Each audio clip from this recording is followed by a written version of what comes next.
आज के इस न्यू लेक्चर में हम रिवाइज करने वाले हैं अपनी सेकंड वॉल्यूम की फर्स्ट यूनिट बोले तो किरण प्रकाश की, जिसे इंग्लिश में कहा जाता है रे ऑप्टिक्स। चर्चा करें भैया एग्जाम में इसका वेटेज कितना रहता है रे ऑप्टिक्स का, तो भैया ये रे ऑप्टिक्स नाम की जो आपकी यूनिट है ये कंप्लीट एग्जाम में 6 से 7 नंबर की आती है। चर्चा करें हम इस चैप्टर की रिवीजन की, तो इस चैप्टर का जो रिवीजन है वो 3 पार्ट में डिवाइड है, बोले तो 3 दिन में खत्म होगा। ठीक है भाई, क्योंकि इस चैप्टर थोड़ा बड़ा है, लेनी है। अच्छा साहब, तो शुरुआत करते हैं भैया किरण प्रकाश की। चैप्टर के नाम से ही आप जानते हैं कि इस चैप्टर में किसके बारे में पढ़ते हैं, प्रकाश के रूप में, और प्रकाश को किरणों के रूप में चलाते हैं। तो शुरुआत करते हैं भैया अपने फर्स्ट टॉपिक की। फर्स्ट टॉपिक इस चैप्टर का क्या है, प्रकाश। सिंपल सी बात है, इतना आप जानते होंगे कि प्रकाश एक एनर्जी का टाइप है, ऊर्जा है, एक ऐसी ऊर्जा है जिसके द्वारा हमें वस्तुएं दिखाई देती हैं। एक ऐसी ऊर्जा है जो एक स्थान से जब दूसरे स्थान पर जाती है तो इसकी जो स्पीड होती है वो कितनी होती है, 3 × 10⁸ मीटर पर सेकेंड। इंपॉर्टेंट बात यह है कि ये जो चाल है प्रकाश की ओनली तब के लिए है जब प्रकाश निर्वात या फिर वायु में चले, क्योंकि प्रकाश तो जल में भी चल सकता है, प्रकाश कांच में भी चल सकता है, लेकिन ये प्रकाश की चाल ओनली तब के लिए है जब प्रकाश किस में चल रहा हो, वायु या निर्वात। ठीक है भाई। अच्छा साहब, प्रकाश ऊर्जा की खास प्रकृति होती है कि अगर प्रकाश ऊर्जा किसी चिकनी सतह पर गिरता है, किस पर गिरता है, चिकनी सतह पर, तो चिकनी सतह पर गिरता है, टकराकर वापस लौट जाता है। इस वापस लौटने की घटना का नाम रखा जाता है परावर्तन। क्या बोलते हैं, परावर्तन। परावर्तन करने का तरीका क्या होता है कि सबसे पहले अविलंब खींचते हैं, अविलंब से जितने कोण पर आती है उतने कोण पर जाती है, जितने कोण पर आती है उसे आपतन कोण कहते हैं, और जितने कोण पर जाती है उसे क्या बोलते हैं, परावर्तन कोण। और ये दोनों कोण आपस में कैसे होते हैं, बराबर। तो सिंपल सी बात है कि सबसे पहले हम प्रकाश के परावर्तन के बारे में पढ़ रहे हैं। परावर्तन क्या होता है, प्रकाश का चिकनी सतह से टकराकर वापस लौटना। ठीक है भाई। अच्छा सा, प्रकाश का परावर्तन साहब हमने रिवाइज कर लिया है। अच्छा साहब, परावर्तन करने के लिए एक युक्ति बनाई गई, एक सिस्टम बनाया गया, दर्पण।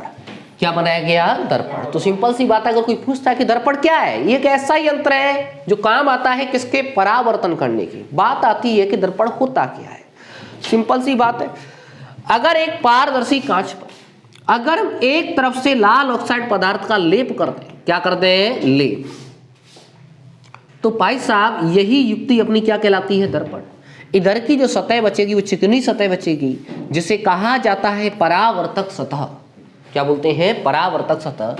चर्चा करें हम दर्पण की कि दर्पण कौन कौन से होते हैं, तो आपको बता दें कि दर्पण 2 प्रकार के होते हैं, एक तो समतल दर्पण और एक अपना होता है गोलीय दर्पण।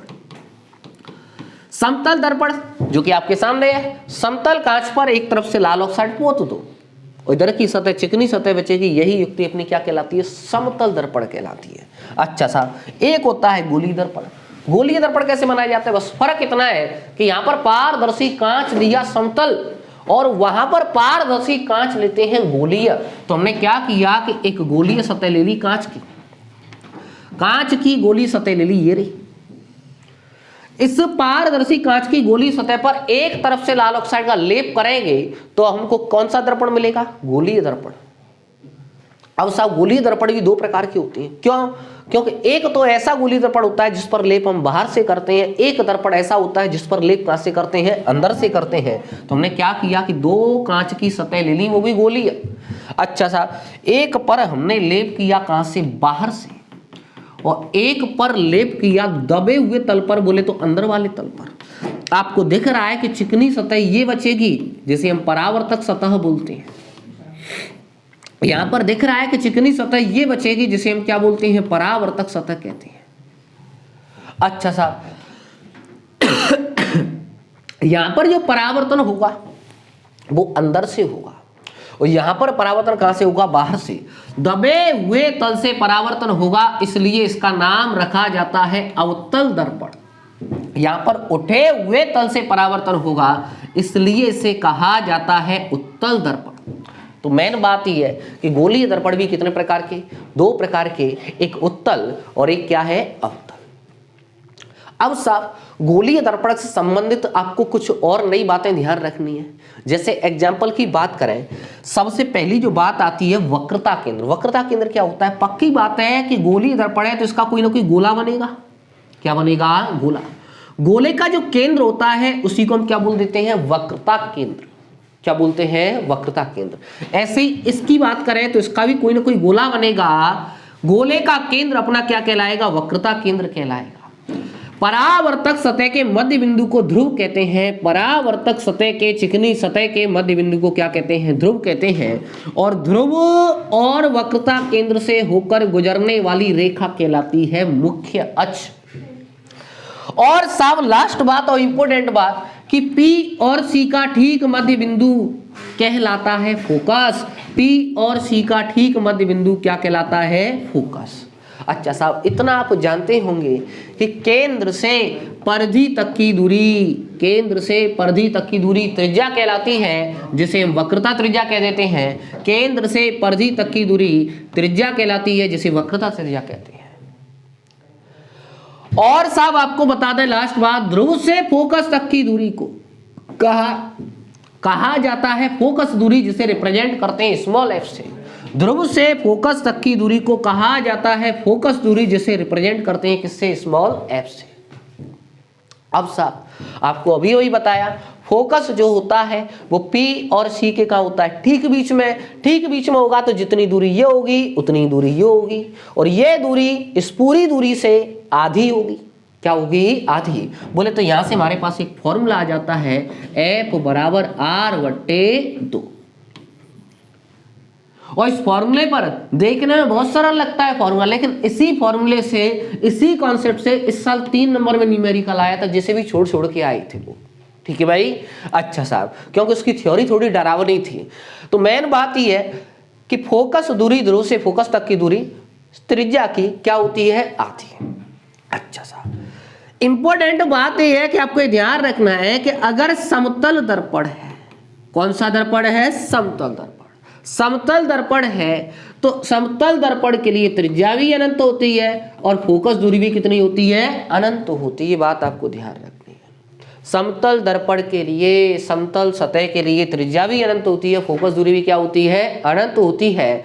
और साहब अगर दर्पण अवतल है, क्या है? अवतल, तो अवतल दर्पण के लिए फोकस दूरी हमेशा माइनस चिन्ह के साथ लिखी जाती है, और उत्तल दर्पण के लिए फोकस दूरी हमेशा धनात्मक चिन्ह के साथ लिखी जाती है।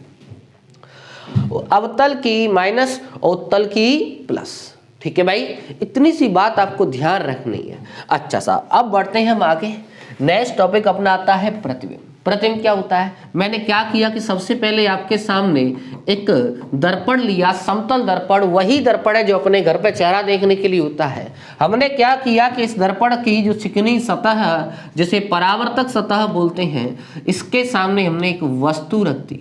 क्या रख दी? वस्तु। इतना भैया आपने सीखा होगा कि प्रत्येक दिखाई देने वाला जो ऑब्जेक्ट है, वस्तु, वो किसके समान व्यवहार करता है? प्रकाश के स्रोत के समान। बोले तो इससे हमें किरण निकालने का पूरा हक है। इससे हम किरण निकाल सकते हैं। क्या निकाल सकते हैं? किरण। तो मैंने क्या किया कि भैया इससे किरण निकाली। क्या निकाली? किरण। तो पक्की बात है टकराएगी, टकरा कर वापस लौटेगी, वापस लौटा दिया। टकराएगी, टकरा कर वापस लौटेगी। वापस लौटने वाली किरण को कहा जाता है परावर्तित किरण। और किसी वस्तु से चलने वाली किरणें परावर्तन के बाद, किसके बाद? परावर्तन के बाद जहां कट करती हैं उसी को कहा जाता है प्रतिबिंब। सिंपल सी बात है, दो बातों में बात खत्म है। परावर्तित किरणों का कटान बिंदु, परावर्तित किरणों का कटान बिंदु कहलाता है प्रतिबिंब। परावर्तित किरणों के कटान बिंदु को क्या कहते हैं? प्रतिबिंब कहते हैं। ये बात आपको ध्यान रखनी है। परावर्तित किरणों के कटान बिंदु को क्या बोलते हैं? प्रतिबिंब। प्रतिबिंब दो प्रकार के होते हैं, एक वास्तविक, एक आभासी। अगर किरणें वास्तव में कट की हैं परावर्तन के बाद तो उसे कहा जाता है वास्तविक प्रतिबिंब।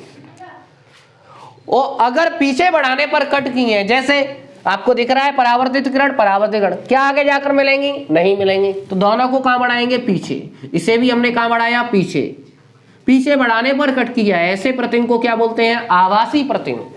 प्रतिम दो प्रकार के, कौन कौन से? एक तो वास्तविक और दूसरा प्रतिम कैसा है? आभासी है। क्या है? आभासी। इंपॉर्टेंट बात यह है कि जितने भी वास्तविक प्रतिम होते हैं, जितने भी वास्तविक प्रतिम होते हैं वो उल्टे बनते हैं और जितने भी आभासी प्रतिम होते हैं वो सीधे बनते हैं। वास्तविक प्रतिम हमेशा उल्टा बनता है, आभासी प्रतिम कैसा बनता है? सीधा बनता है। ठीक है भाई।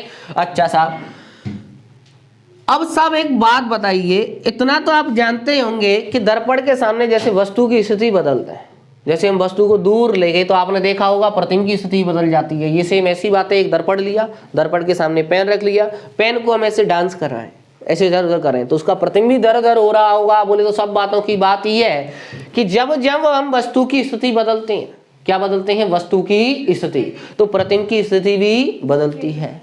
वस्तु की स्थिति को बोले तो वस्तु की दूरी को लिखा जाता है u से और प्रतिम तक की दूरी को लिखा जाता है v से। वस्तु तक की दूरी u, प्रतिम तक की दूरी में संबंध होता है। क्या होता है? संबंध।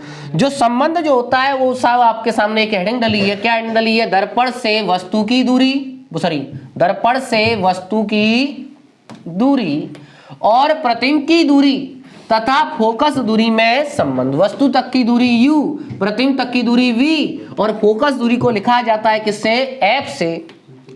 और साहब ये जो फॉर्मूला आता है वो आपको याद रखना है, 1/f बराबर 1/v प्लस 1/u, जहां पर u क्या होती है? वस्तु तक की दूरी, v क्या होती है? प्रतिम तक की दूरी, f क्या होती है? फोकस दूरी होती है। क्या होती है? फोकस दूरी। ठीक है भाई। अच्छा साहब, ये जो फॉर्मूला है वो प्रत्येक दर्पण पे लागू होता है, चाहे वो अवतल हो, चाहे उत्तल हो, चाहे समतल हो, दुनिया का कौन सा भी दर्पण हो, प्रत्येक पे लागू होता है। ठीक है भाई, इसलिए इसे कहा जाता है दर्पण सूत्र। क्या कहते हैं? दर्पण सूत्र, मिरर फॉर्मूला कह देते हैं। ऐसे ही आगे आपको लेंस के बारे में रिवाइज कराया जाएगा, तो लेंस के लिए भी एक ऐसा ही फॉर्मूला आएगा जिसे कहा जाता है लेंस सूत्र, क्योंकि वो लेंसों के लिए बनाया गया है। अच्छा साहब, इसके बाद थोड़ा आगे बढ़ने से पहले एक बात और आपको बता दें। जैसे सपोज करो कि भाई साहब कोई हमने दर्पण लिया, जैसे अवतल लिया, अवतल दर्पण के सामने वस्तु रखी, वस्तु की लंबाई को हमने किससे लिखा? ओ डैश से लिखा। किससे लिखा? ओ डैश से। ठीक है भाई। इसका कहीं प्रतिम बन रहा है, प्रतिम की लंबाई को हमने किससे लिख दिया? आई डैश से। जैसे होता है, जैसे किसी दर्पण के सामने हमने पेन रखा, पेन की कुछ हाइट है, वो हाइट दिखा दी साहब, अवतल दर्पण का इसका इमेज बन गया। क्या बन गया? इमेज। तो हाइट ऑफ इमेज बोले तो प्रतिबिंब की लंबाई और वस्तु की लंबाई का जो अनुपात होता है, प्रतिबिंब की लंबाई और वस्तु की लंबाई का जो अनुपात होता है, उससे कहा जाता है रेखीय आवर्धन, जिसे रिप्रेजेंट करते हैं एम से। किससे रिप्रेजेंट करते हैं? एम से। एम फॉर मैग्निफिकेशन, जो कि 10th में भी पढ़ाया जाता है। प्रतिबिंब की लंबाई और वस्तु की लंबाई का क्या होता है? अनुपात होता है। ठीक है भाई। अच्छा साहब, I dash height of image, image की बोले तो प्रतिबिंब की ऊंचाई, कितना ऊंचा बना है प्रतिबिंब, ओ डैश वस्तु की लंबाई। अच्छा साहब, इस एम का v और u के साथ भी संबंध होता है। किसके साथ संबंध होता है? v और u के साथ। क्या संबंध होता है? माइनस के v/u। m बराबर ये तो होता ही है, लेकिन साथ साथ में बराबर होता है किसके? माइनस v/u के। लास्ट बात, इंपॉर्टेंट बात ये है कि अगर मैं इसका क्रॉस मल्टीप्लाई करूं, तो क्रॉस मल्टीप्लाई करूं तो आई डैश बराबर क्या आ जाएगा? m इंटू ओ डैश आ जाएगा। आई डैश प्रतिबिंब की लंबाई, ओ डैश वस्तु की लंबाई, m क्या है? रेखीय आवर्धन। यहां से आपको एक बात, एक पॉइंट याद रखना है कि प्रतिबिंब की लंबाई वस्तु की लंबाई की कितने गुनी? m गुनी होती है। कितने गुनी होती है? m गुनी होती है। तो भाई साहब आज के बाद ये ध्यान रखना कि प्रतिबिंब की लंबाई वस्तु की लंबाई की जितने गुनी है वो क्या है? रेखीय आवर्धन है। क्या है? रेखीय आवर्धन। जैसे सपोज करो क्वेश्चन ने आपके सामने कहा, न्यूमेरिकल ने आपके सामने कहा कि प्रतिबिंब की लंबाई वस्तु की लंबाई की 4 गुनी है, तो 4 गुनी, इसका मतलब ये जो 4 है वो किसकी वैल्यू है? m की वैल्यू है। ठीक है भाई, ये पॉइंट आपको याद रहना चाहिए। इनके डेरिवेशन नहीं पूछे जाते हैं एग्जाम में, इन पर कभी कभार भूले बिसरे न्यूमेरिकल आ जाता है। ठीक है भाई। अच्छा साहब, फॉर्मूले इतने ज्यादा इंपॉर्टेंट नहीं है, लेकिन भैया f बराबर r/2 अभी मैंने पढ़ाया। आज तक मैंने सोचा नहीं था कि इस पर कभी न्यूमेरिकल आएगा। ठीक है भाई, लेकिन पिछले साल ही बोले तो इस साल ही 2024 में ही 3 नंबर में न्यूमेरिकल आया था। ठीक है भाई, तो ऐसा कुछ कहा नहीं है साहब, सरल चीज पर भी आ जाते हैं। अच्छा साहब, चलो भाई आगे बढ़ते हैं, अपनी चौपाई को आगे बढ़ाते हैं। परावर्तन के बाद इस चैप्टर का जो नेक्स्ट टॉपिक आता है वो आता है प्रकाश का अपवर्तन। साहब अपवर्तन की बात करें क्या होता है, सिंपल सी बात है, इतना आप जानते होंगे कि जैसे कोई पात्र है और मैंने बोला कि भैया इस पात्र के अंदर कोई द्रव भरा है, जैसे जल भर रखा है। क्या भर रखा है? जल। हमने जल भर दिया, ठीक है। अच्छा साहब, अब हमने क्या किया कि इस पर टॉर्च की लाइट जलाई। टॉर्च की लाइट आ रही है साहब, प्रकाश चल के आ रहा है किसमें? वायु में। किसमें चल के आ रहा है? वायु में। ठीक है भाई, वायु में चल के आएगा तो पक्की बात है प्रकाश कितनी स्पीड से चल के आ रहा होगा? 3 × 10⁸ मीटर पर सेकंड। जल एक पारदर्शी पदार्थ है। कैसा है? पारदर्शी पदार्थ। और सब पारदर्शी पदार्थ पर प्रकाश आया तो पक्की बात है कि ये प्रकाश किसमें एंट्री मारेगा? जल में। लेकिन एक साइंटिस्ट हुए स्नेल, उन्होंने बताया कि जब प्रकाश एक पारदर्शी माध्यम से दूसरे में जाता है, किसमें जाता है? दूसरे में, तो कभी भी सीधा सीधा नहीं जाता है। क्या मतलब? मतलब कहने का ये है कि प्रकाश किरण अपने मार्ग से विचलित हो जाती हैं। क्या हो जाती हैं? विचलित। और इनके विचलित होने की घटना का नाम क्या रखा गया? अपवर्तन रखा गया। अब बात आती है कि विचलित कैसे करते हैं, तो विचलित कैसे करते हैं, तो इसके लिए आपको एक बात याद रखनी होगी कि इस दुनिया में जितने भी पारदर्शी माध्यम है, जितने भी पारदर्शी पदार्थ है, उन्हें 2 कैटेगरी में डिवाइड किया गया है। 2 कैटेगरी कौन कौन सी में डिवाइड किया गया है? पहली कैटेगरी का नाम रखा गया है विरल और दूसरी कैटेगरी का नाम रखा गया है सघन। कुछ नहीं है, देसी तरीके से याद रखेंगे। सघन बोले तो घनापन और विरल बोले तो वेगरापन। सिंपल सी बात है, कोई पारदर्शी पदार्थ जितना ज्यादा घना होता है, जितना ज्यादा घना होता है उसे सघन कहते हैं, और जितना कम घना होता है बोले तो वेगरा होता है, बोले तो उसके अणु दूर दूर होते हैं, उसे हम क्या बोलते हैं? विरल बोलते हैं। बातें पूरी एग्जाम्पल से समझ के आएंगी। कैसे? सपोज करो कि भाई साहब मैंने आपके सामने एक पदार्थ लिया जल और एक पदार्थ लिया कांच, में हम तुलना कर रहे हैं, जल भी पारदर्शी कांच भी पारदर्शी, लेकिन इनका नामकरण कैसे करेंगे? तो आप इतना जानते होंगे कि जल और कांच में ज्यादा ठोसपन, ज्यादा घनापन किस में होता है? कांच में होता है। तो इसलिए इसे क्या कहेंगे? सघन। उसे क्या कहेंगे? विरल। अगर बात आ जाए तुलना की, वायु और जल में तुलना करो, वायु भी पारदर्शी, वायु पारदर्शी होती है, वायुमंडल में रहते हैं, पारदर्शी होती है, सब कुछ दिखाई देता है। अच्छा साहब, जल भी पारदर्शी है। इन दोनों में तुलना करें, दोनों में तुलना करें तो भाई साहब वायु और जल में ज्यादा घनापन किस में? जल में। तो जल को क्या कहेंगे? सघन कहेंगे। वायु को क्या कहेंगे? विरल। मास्टर तेरी बुद्धि खराब होगी, जल को भी तूने विरल बोला था, अब जल को सघन बोल रहा है। तो लाला ये तुलना करके नामकरण किया जाता है, तुलना करके क्या किया जाता है? नामकरण। तो मेन बात यह है कि भाई साहब किसी एक माध्यम को न तो विरल कह सकते हैं और न ही सघन कह सकते हैं। ठीक है भाई, ये तुलना करके रखा जाता है। ये सेम ऐसी बात है कि किसी व्यक्ति को न तो हम गरीब कह सकते हैं न पैसे वाला कह सकते हैं। हाँ, तुलना करके बता सकते हैं, तुलना करके बता सकते हैं कि भाई साहब एलन मस्क जो मुकेश अंबानी, उसकी तुलना बहुत ज्यादा पैसे वाला है। ठीक है भाई, अब मुकेश अंबानी की तुलना हम किसी सामान्य व्यक्ति से करें तो उसकी तुलना में ज्यादा पैसे वाला है। तो मेन बात यह है कि भाई साहब किसी एक माध्यम को न तो हम विरल कह सकते हैं ना सघन। अच्छा, बात अपवर्तन की चल रही है। किसकी चल रही है? अपवर्तन की। अपवर्तन कैसे करते हैं? मैंने क्या किया कि भैया आपके सामने एक सतह दिखाई, मैंने आपको बोला कि ये सतह ऐसी है कि इसके ऊपर कोई और माध्यम है, बोले तो विरल है, इसके नीचे कोई और माध्यम है, बोले तो सघन है। एक प्रकाश किरण आई, सीधी चली आ रही थी। अच्छा साहब, किरण आई, पक्की बात है पारदर्शी में चल रही है, फिर दूसरा पारदर्शी आ गया, दूसरे में जाएगी, दूसरे में जाएगी, लेकिन अपने पथ से भटक जाएगी। कैसे भटकाएंगे इसे? तो इसका तरीका है कि सबसे पहले सतह पर अभिलंब खींचते हैं। सतह पर क्या खींचते हैं? अभिलंब। आने वाली किरण को कहते हैं आपतित किरण। अब साहब इसे अंदर ले जाएंगे, तो अंदर ले जाने का तरीका, पहला स्टेप अविलंब खींचो, दूसरा स्टेप ये देखो कि कहां से कहां जा रही है। तो कहां से कहां जा रही है? विरल से सघन में। जब भी प्रकाश किरण विरल से सघन में जाएगी तो उसे अविलंब की ओर झुकाएंगे। या इसे मिटा देता हूं, उसे हमेशा अविलंब की ओर झुकाएंगे। और जब भी सघन से विरल में जाएगी तो अविलंब से दूर हटाएंगे। दो बातें याद रखनी, विरल से सघन में जाएगी अविलंब की ओर झुकाएंगे, सघन से विरल में जाएगी अविलंब से दूर हटाएंगे। तो भाई साहब इस किरण को कहाँ जाना है, विरल से सघन में, तो अविलंब की ओर झुका दीजिए, अविलंब की ओर झुका दिया। आने वाली किरण को आपतित किरण, अंदर जाने वाली किरण को कहा जाता है अपवर्तित किरण, अपवर्तित किरण दर्शा दी हमने। आने वाली किरण अवलंब के साथ जो कोण बनाती है उसे कहा जाता है आपतन कोण, और अंदर जाने वाली किरण अविलंब के साथ जो कोण बनाती है उसे कहा जाता है अपवर्तन कोण।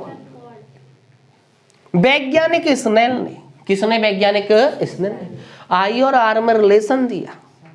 क्या दिया, आई और आर में रिलेशन, क्योंकि हमें क्या मालूम कि कितनी झुकाएंगे, तो उसके लिए उन्होंने आई और आर में रिलेशन दिया कि कितना झुकाना है। तो उसके लिए एक फार्मूला दिया जिसे हम स्नेल का नियम भी कहते हैं। क्या होता है फार्मूला, तो आपको शायद पहले से याद होगा, 10th का ही चला जाता है, sine I upon sine R, sine I upon sine R हमेशा कांस्टेंट रहता है, जिस कांस्टेंट का नाम रखा गया पहले माध्यम के सापेक्ष, पहले माध्यम के सापेक्ष, पहले माध्यम के सापेक्ष दूसरे माध्यम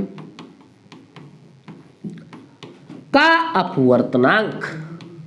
तो आपको डायरेक्टली ध्यान रखना है कि भाई साहब आपतन कोण की साइन बोले तो जिया, हिंदी में जिया बोलते हैं इसे, अपवर्तन कोण की जिया का अनुपात हमेशा नियत रहता है, जो कि पहले माध्यम के सापेक्ष दूसरे माध्यम के अपवर्तनांक के बराबर होता है।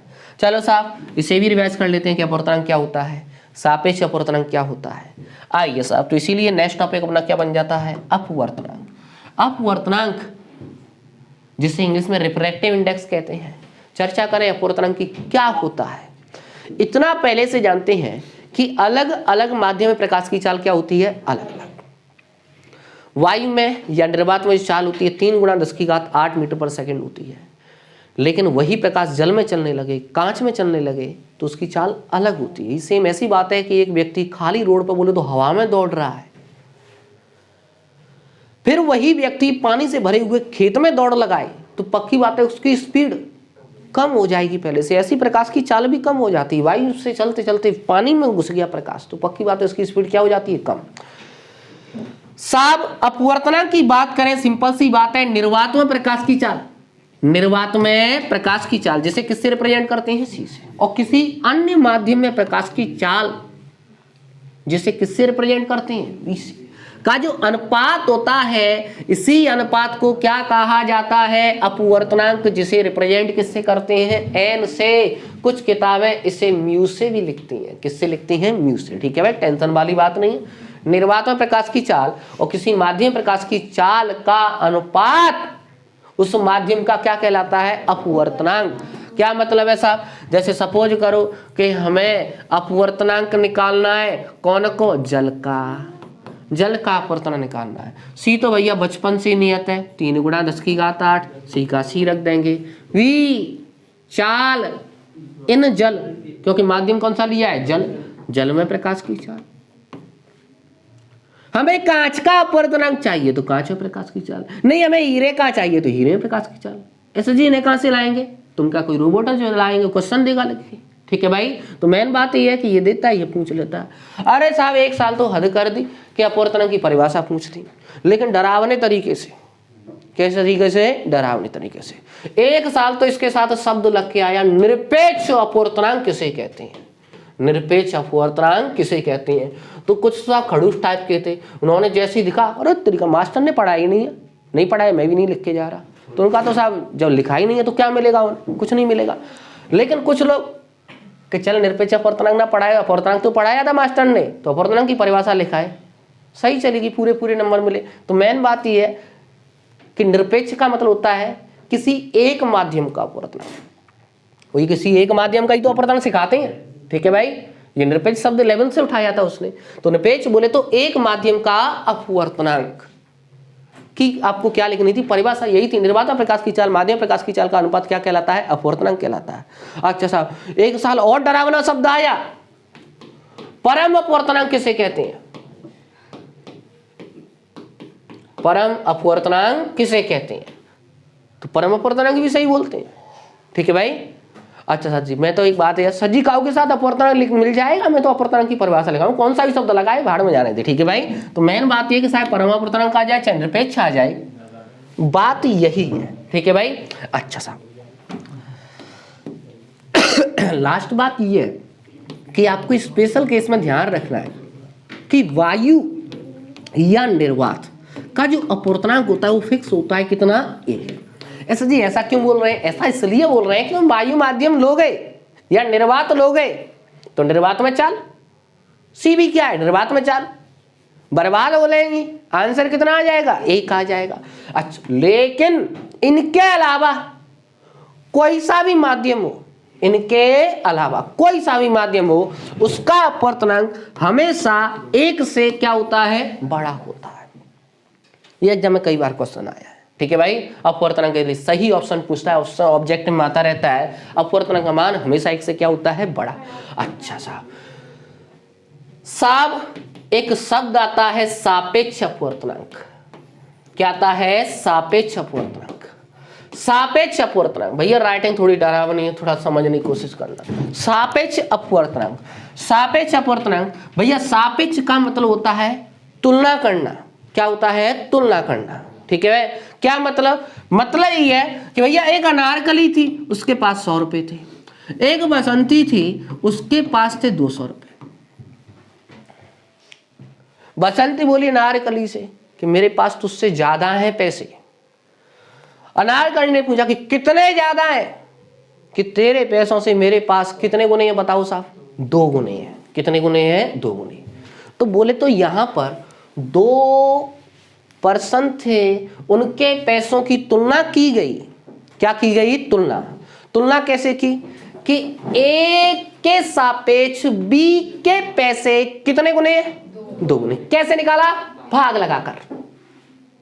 तो ऐसे ही हम 2 माध्यम के अपवर्तनांक की तुलना करने लगे, क्या करने लगे, तुलना करने लगे, और तुलना करके कुछ निकाले कि जैसे मैंने कहा कि भाई साहब एक ए माध्यम है जिसका अपवर्तनांक है 2, एक बी माध्यम है जिसका अपवर्तनांक है 4, तो ए के सापेक्ष बी का अपवर्तनांक कितने गुना है, 2 गुना। ये जो 2 निकल के आ रहा है अपने मुंह से, ये अपना क्या है, सापेक्ष अपवर्तनांक है। क्या है, सापेक्ष अपवर्तनांक। अब सापेक्ष अपवर्तनांक निकालते कैसे हैं वो तो आप समझ के भाग लगाकर निकालते हैं। कैसे निकालते हैं, भाग लगाकर। अब साहब तब भी सर जी कोई फॉर्मूला वगैरह, हाँ फॉर्मूला वगैरह देख लो। अपवर्तनांक को किससे लिखते हैं, एन से। सापेक्ष अपवर्तनांक को रिप्रेजेंट करने का एक तरीका बनाया गया, क्या तरीका, कि जिसके सापेक्ष उसको आगे पैरों में लिख दो, 1n बोले तो पहले के सापेक्ष, यहां लिख दिया पीछे 2, पहले के सापेक्ष दूसरे का अपवर्तनांक 1 and 2 निकालेंगे कैसे, भाग लगाकर। जिसके सापेक्ष उसका क्या लगाते हैं, भाग लगाते हैं, बोले तो n2/n। ऐसा जी तो तुम क्या बताएं चाह रहे थे, तो मैंने पहले लिखते याद हो, बहुत बढ़िया याद था, ठीक है भाई। तो मेन बात ये है 1 and 2 बराबर n2/n1, पहले के सापेक्ष दूसरे का अपवर्तनांक, जिसके सापेक्ष उसका क्या लगाते हैं, भाग लगाते हैं। बात यहां रखना, ठीक है भाई। आइए साहब, स्नेल ने क्या बताया था, sine I upon sine R पहले माध्यम के सापेक्ष दूसरे माध्यम के अपवर्तनांक के बराबर होता है। कौन से माध्यम के सापेक्ष, पहले माध्यम सापेक्ष। किसका अपवर्तनांक, दूसरे का। अपवर्तनांक किससे लिखते हैं, एन से लिखते हैं। किससे लिखते हैं, एन से। किसके सापेक्ष, पहले के सापेक्ष। किसका, दूसरे। ये फार्मूला दिया है स्नेल ने, तब से इस बात को समझाना चाह रहा था मैं तो, ठीक है भाई। अच्छा, sine I upon sine R बराबर 1 and 2। ध्यान रखना है, बिना फॉर्मूला के कुछ नहीं है फिजिक्स में, ठीक है भाई। फॉर्मूला मस्ट है, मतलब याद होने ही चाहिए फॉर्मूले, तो बिना फॉर्मूला कुछ नहीं है। सर जी हम तो रट के पेपर देंगे, रटने जैसे नंबर आ जाएंगे, रटते नहीं हम भी पूरी जिंदगी नहीं। अच्छा साहब चलो भाई, अब अपनी चौपाई को आगे बढ़ाते हैं। नेक्स्ट टॉपिक है आज का भैया, क्रांतिक कोण। क्रांतिक कोण क्या होता है, एक सतह दिखाई। मैंने बोला कि सतह के ऊपर का माध्यम है सघन, सतह के नीचे का माध्यम है विरल। एक प्रकाश किरण आ रही है, क्या आ रही है, प्रकाश किरण।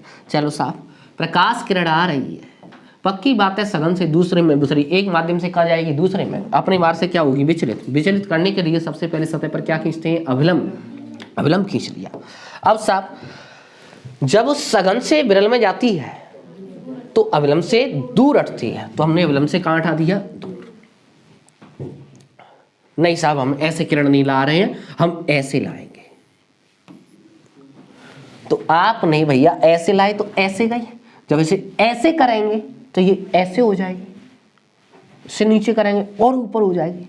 साहब हमने नीचे करते करते इतनी कर दी कि भाई साहब इसकी अपवर्तित किरण सतह की कैसी हो गई, अनविष। आपतन कोण बढ़ाते बढ़ाते बढ़ाते बढ़ाते इतना कर दिया कि इसकी अपवर्तित किरण सतह की अनुदिश होगी, बोले तो आर का मान कितना हो गया, 90 हो गया। बन गई परिभाषा काय की, क्रांतिक कोण की। सघन माध्यम में बना वह आपतन कोण जिसके लिए अपवर्तन कोण कितना हो, 90 डिग्री हो, इसी आपतन कोण का नाम क्या रखा जाता है, क्रांतिक कोण। क्या नाम रखा जाता है, क्रांतिक कोण। जब भी प्रकाश किरण सघन से विरल में जाती है, सघन माध्यम में बना वह आपतन कोण जिसके लिए अपवर्तन कोण कितना हो जाए, 90, इसी आपतन कोण का नाम क्या रखा जाता है, क्रांतिक कोण। क्रांतिक कोण निकालने के लिए फॉर्मूला बनाया गया है जो कि आपको याद रखना पड़ेगा, n बराबर 1/sin सी क्रांतिक कोण। कभी कभी डरावने तरीके से लिख देता है थीटा सी से, डरना नहीं है, थीटा कोण कौन सा, क्रांतिक कोण। ठीक है भाई, सी फॉर क्रांतिक, वैसे क्रिटिकल होता है। अच्छा साहब एन क्या है, एन आपको ध्यान रखना है ये होता है विरल के सापेक्ष, विरल के सापेक्ष सघन माध्यम का अपवर्तनक, विरल के सापेक्ष सघन माध्यम का अपवर्तन। अच्छा साहब आपतन कोण बढ़ाते बढ़ाते इतना कर दिया कि सतह की अनुदिश हो गई, बोले तो आर कितना हो गया, 90। नहीं मैं तो और बढ़ाऊंगा, और बढ़ाऊंगा, तुम और बढ़ाएंगे तो जी और ऊपर बढ़ जाएगी। भाई साहब इसे तुम ऐसे कर रहे हैं तो ये ऊपर हटती आएगी। और जब तुमने आपतन कोण इतना बढ़ा दिया, इतना बढ़ा दिया कि इसकी अपवर्तन पुनः सघन में लौट आई, तो इससे बोला जाता है पूर्ण आंतरिक परावर्तन। क्या बोलते हैं, पूर्ण आंतरिक परावर्तन। तो सिंपल सी बात है कि यहां से पूर्ण आंतरिक परावर्तन की परिभाषा बनेगी, क्या बनेगी, जब भी सघन से विरल में जाए, कहां जाए, सघन से विरल में, आपतन कोण बढ़ाते बढ़ाते इतना कर दें कि इसकी अपवर्तित किरण पुनः सघन माध्यम में लौट आए, यही घटना अपनी क्या कहलाती है, पूर्ण आंतरिक परावर्तन। क्वेश्चन पूछता है कि पूर्ण आंतरिक परावर्तन की शर्त लिखिए, क्या लिखिए, शर्त। तो पहली शर्त तो यह कि प्रकाश सघन से कहां जाना चाहिए, विरल में। दूसरी शर्त यह है कि आपतन कोण क्रांतिक कोण से बड़ा होना चाहिए, क्या होना चाहिए, बड़ा, तभी लौट के आए। अच्छा साहब इंपोर्टेंट बात यह है कि अगर ये लौटने वाली किरण किसी मनुष्य के नेत्रों में प्रवेश कर गई तो भाई साहब ये आफ्टर रिफ्लेक्शन आई है तो उसकी आंखों में रिफ्लेक्शन मारेगा। रिफ्लेक्शन बोले तो उसे सतह कैसी दिखाई देगी, चमकदार दिखाई देगी। कैसी दिखाई देगी, चमकदार। यही कारण है कि हीरा चमकीला दिखाई देता है, क्योंकि उसके अंदर उसकी कटिंग इस तरीके से की जाती है कि उसके अंदर बार बार क्या हो रहा होता है, पूर्ण आंतरिक परावर्तन। यही कारण है कि कांच अगर चटक जाए तो उसमें बनी हुई लकीर जिसे दरार कहते हैं वो धूप में पड़ा हो तो वो भी हमें चमकीली दिखाई देती है। कारण क्या है, पूर्ण आंतरिक परावर्तन। और सबसे इंपोर्टेंट प्रकाशिक तंतु, एक युक्ति होती है जो काम करती है किस पर, पूर्ण आंतरिक परावर्तन पर, जिसको डिटेल में रिवाइज कराया जाएगा लेवल 2 में, क्योंकि प्रकाशिक तंतु एक इंपोर्टेंट टॉपिक है। कभी कभी दीर्घ उत्तरी में 3 नंबर में आ जाता है, ठीक है भाई, तो वो आपको रिवाइज कराया जाएगा किसमें, लेवल 2 में, यहाँ पर नहीं है उसका रिवीजन, ठीक है भाई। अब साहब अपनी चौपाई को आगे बढ़ाते हैं। चौपाई में साहब आज के हैं क्वेश्चन प्रैक्टिस। क्वेश्चन प्रैक्टिस में पहला क्वेश्चन आपके सामने है। क्वेश्चन ने कहा गोलीय दर्पण, मैं नहीं आगे बढ़ रहा हूं, पहले गोलीय दर्पण बना लेता हूं। ये गोलीय दर्पण बन गया कोई, ठीक है भाई, एक गोलीय दर्पण है।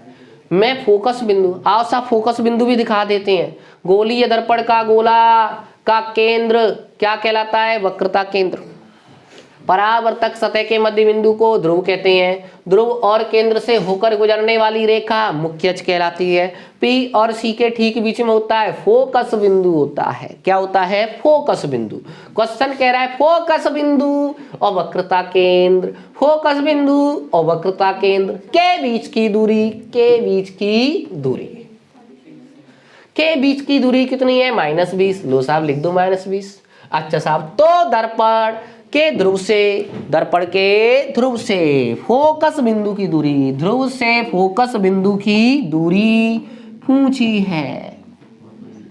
अच्छा साहब, फिर पूछ रहा है दर्पण के ध्रुव से, दर्पण के ध्रुव से केंद्र के बीच की दूरी, ध्रुव से केंद्र के बीच की दूरी पूछी है। अच्छा साहब, करते हैं साहब क्वेश्चन। पहला क्वेश्चन पूछा है ध्रुव से फोकस की दूरी, ध्रुव से फोकस की दूरी। आइए साहब देखते हैं फिजिक्स का कौन सा फॉर्मूला लगेगा।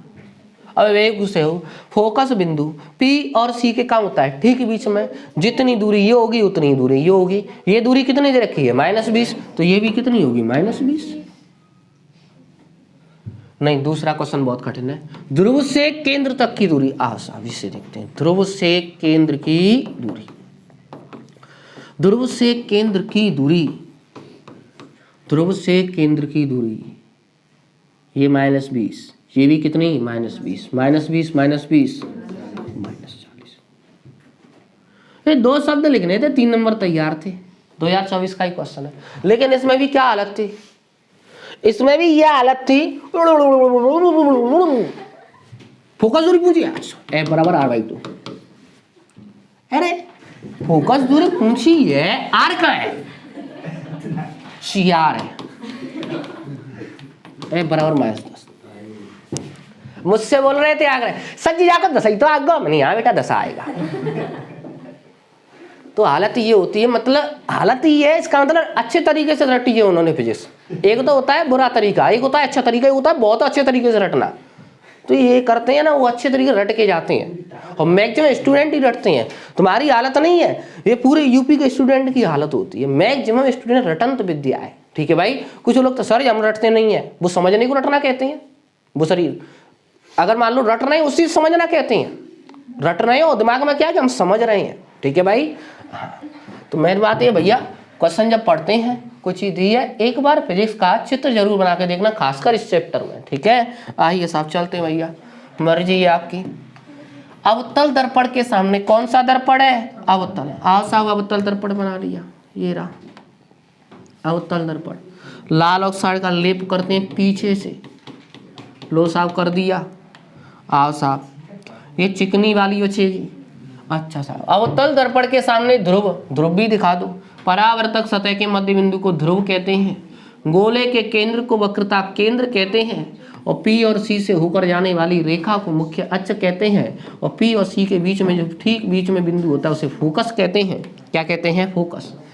के मध्य रखी वस्तु, P और F के बीच रखी वस्तु। भैया वस्तु रख दी O डैश के प्रतिबिंब का किरण आरेख। वैसे तो आपको बता दें किरण आरेख बहुत ही रेयर केस में आते हैं, पूछने कम आते हैं एग्जाम में, ठीक है भाई। लेकिन तब भी जो इंपॉर्टेंट है वही हमने क्वेश्चन डाल लिया है इसमें, ठीक है भाई। एक तो अनंत वाला इंपॉर्टेंट होता है कि जब वस्तु अनंत पर रखी हो, एक ही लास्ट वाला इंपॉर्टेंट है, बीच वाला तो आता ही नहीं है पूछने, ठीक है भाई। अच्छा साहब चलते हैं भैया, किरण आरेख खींचिए। कैसे बनाते हैं, सिंपल सी बात है। वस्तु का प्रत्येक बिंदु किसके समान व्यवहार करता है, प्रकाश के स्रोत के समान व्यवहार करता है, प्रकाश के स्रोत के समान व्यवहार करता है। सबसे पहले प्रतिबिंब बनाते हैं एक बिंदु का, किसका प्रतिबिंब बनाते हैं, एक बिंदु का, O डैश बिंदु का, ठीक है भाई। अच्छा साहब, अब साहब इससे किरण निकालते हैं, वो भी अपने नियमों के अनुसार। नियम बताए थे 3, समांतर लाएंगे, फोकस से होकर ले जाएंगे, केंद्र से होकर लाएंगे तो वापस उसी मार्ग पर लेट जाएंगे, और फोकस से होकर लाएंगे तो कैसी हो जाती है, समांतर। तो हमने क्या किया कि भैया इससे किरण निकाली, वो भी मुख्य अक्ष के समांतर। मुख्य अक्ष के समांतर आने वाली किरण कहां से होकर जाती है, फोकस से होकर। अच्छा साहब एक नियम तो ये अपना लिया, समांतर ले आए, कहां से होकर चली जाएगी, फोकस से होकर। एक नियम अपनाती है इसमें केंद्र वाला। कौन सा वाला, केंद्र वाला। केंद्र वाला कैसे बनाते हैं कि केंद्र से डायरेक्ट भेज दें तो परावर्तन ही नहीं होगा। प्रतिबिंब बनाने के लिए तो हमें क्या करना पड़ता है, परावर्तन। तो हमने क्या किया कि एक किरण इस तरीके से भेजी, इस तरीके से भेजी, निकाली तो ये O डैश में से है। किस में से निकाली है, O डैश में से। लेकिन इस प्रकार निकाली है कि भाई साहब ये किरण देखो, ये किरण निकाली हमने, ये वाली किरण निकाली है। ये इस तरीके से निकाली है कि मानो केंद्र से आती ही प्रतीत हो, चाहे तो केंद्र से होकर आए, चाहे केंद्र से आती ही प्रतीत हो। नियम एक ही है कि वापस उसी मार्ग पर लौट चाहिए। तो वापस उसी मार्ग पर लौटा दिया, दो साहब लौटा दिया। ऐसा जी वही मार्ग हुआ, हाँ साहब वही मार्ग है, ठीक है। अच्छा साहब वापस लौटा दिया, आगे जाकर मिलती नहीं है तो दोनों को कहाँ बढ़ा लेंगे, पीछे। लो साहब पीछे बढ़ा दिया। अरे साहब पीछे बढ़ा, पीछे पीछे बढ़ जा बेगूसराय की नहीं तो, हाँ भाई पीछे बढ़ गई। परावर्तित किरणों का कटान बिंदु क्या कहलाता है? प्रतिबिंब। पूरा प्रतिबिंब बनाने के लिए मुख्य अक्ष पर क्या डाल देंगे? लंब डाल देंगे। आई डैश अपना क्या बन गया? प्रतिबिंब। ये बन गया किरण आरेख बन गया। ठीक है भाई। आभासी या वास्तविक? वास्तव में तो कट किया नहीं, वास्तव में तो इधर जाना था, पीछे बढ़ाने पर कट किया। कैसा है? आभासी। अभी बताया था कि आभासी प्रतिबिंब कैसे बनती है? सीधे। आभासी प्रतिबिंब दर्पण में ही दिखाई देते हैं। किसमें दिखाई देते हैं? दर्पण में। क्या मतलब मेरा कहने का ये है कि अगर आप घर पे दर्पण में चेहरे देखते हैं तो अपने घर पे कौन से दर्पण होते हैं? समतल दर्पण होते हैं। उसमें हम चेहरा देखते हैं तो जितना बड़ा चेहरा उसमें दिख जाता है। लेकिन वही चेहरा अगर तुम अवतल दर्पण में देखें, किसमें देखें? अवतल दर्पण में, तो आपको दिख रहा है कि वस्तु है इतनी सी और प्रतिबिंब बन रहा है इतना। बोले तो आप अगर अपने चेहरे को अवतल दर्पण में देखोगे, चेहरा इतना, उसमें दिखेगा बड़ा। कैसा दिखेगा? बड़ा। तो यहां से एक बात समझ में आई कि किसी अगर छोटे आकार की वस्तु को बड़े आकार में देखना है, वो भी दर्पण द्वारा, तो कौन से दर्पण द्वारा देखेंगे? अवतल द्वारा। यही कारण है कि इसका यूज किया जाता है चिकित्सा में। सॉरी जी, चिकित्सा का इससे कैसे? ये तो पहला शब्द हमारी जिंदगी का। चिकित्सा किसे कहते हैं? चिकित्सा भैया डॉक्टर साहब यूज करते हैं या को? अच्छा सर जी, ऐसे क्या करो डॉक्टर साहब, वो भी दांत के डॉक्टर। दांत के डॉक्टर कैसे? जैसे सपोज करो कि मुझवार इंसान का कोई ऊपर वाला दांत खराब हो गया, ठीक है भाई, क्योंकि मेरा खराब है। अच्छा साहब, डॉक्टर साहब के पास गए हम, तो डॉक्टर साहब जैसे मान लो अगर देखेंगे तो ना देखने में दिक्कत आती है। यूं तो देखेंगे नहीं, ऊपर के मुंह पहाड़ फिर लगे देखे, ठीक है भाई, ऐसे तो होता नहीं है। तो मेन बात यह कि ऐसी कंडीशन वो क्या करते हैं कि भाई साहब अपने पास एक स्टैंड रखते हैं और इस स्टैंड में फिट होता है यहाँ पर कौन सा दर्पण? अवतल। दांत है ये, ऐसे मुंह में फंसा दिया, ठीक है भाई, तो तुरंत से दांत का इसमें प्रतिबिंब बन जाएगा। छोटे दांत का प्रतिबिंब कैसा दिखेगा? बड़ा। वो कोई चीज बड़ी दिखेगी तो स्पष्ट दिखेगी। कैसी दिखेगी? स्पष्ट। ये मैं इसलिए आज से भाई साहब मूड ढूंढ रहा हूं क्योंकि पिछले साल एग्जाम में उत्तल दर्पण का उपयोग आया, तो एग्जामिनर को इतनी भी देर नहीं लगेगी कि अवतल दर्पण का भी यूज दे सकता है। ठीक है भाई, तो अवतल दर्पण का उपयोग किया जाता है खासकर किसमें? चिकित्सा में, या फिर ब्यूटी पार्लर वाली करती है। ठीक है भाई, ब्यूटी पार्लर वाले ऐसे करते हैं कि साहब छोटो चेहरा ने कैसा दिखे? बड़ो। ठीक है भाई, तो स्पष्ट दिखे उन्हें। ठीक है, खैर ब्यूटी पार्लर वाला मत लिखा ना, हाँ ये ध्यान रखना, मास्टर ने बताया था। हाँ भाई, वाहनों में उपयोग होने वाले दर्पण का नाम उत्तल है भैया। क्या है? उत्तल। ऐसा जी समतल चौन ना लगाओ, उत्तली चौन लगाओ, तो लाला उसका एक रीजन होता है। जो उत्तल दर्पण होता है ना, उसकी खास बात होती है कि उसके सामने वस्तु कितनी भी दूरी पर रखी हो, लेकिन उसका प्रतिबिंब क्या बनता है? पास बनता है। क्या बनता है? पास। तो भाई साहब वाहनों के जो साइड मिरर लगे रहते हैं, उनका काम क्या होता है? पीछे के वाहन को दिखाना।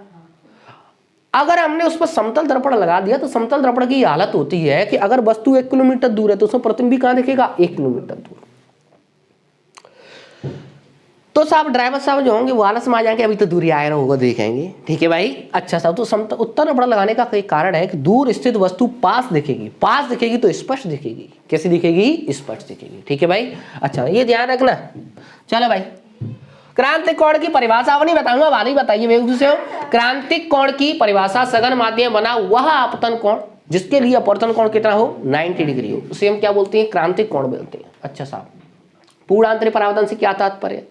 जब प्रकाश सघन से विरल में जाए, आपतन कोण बढ़ाते बढ़ाते बढ़ाते बढ़ाते इतना कर दें कि उसकी अपवर्तन कोण पुनः सघन में ही लौटाए, इसे हम क्या बोलते हैं? पूर्ण आंतरिक परावर्तन। दूसरा क्या है? आवश्यक शर्त है सघन से विरल में जाना चाहिए, आपतन कोण का मान क्रांतिक कोण से अधिक होना चाहिए। अच्छा साहब, और जयराम जी की आस। ठीक है भाई, इतना ही है बस। तो मेन बात ये कि इतना नहीं है, अभी तो इसके 2 पार्ट और हैं। ठीक है, क्योंकि इसका जो रिवीजन कितने पार्ट में डिवाइड किया गया है? 3 पार्ट में। मिलते हैं आपसे फिर से नए लेक्चर में। ठीक है भाई।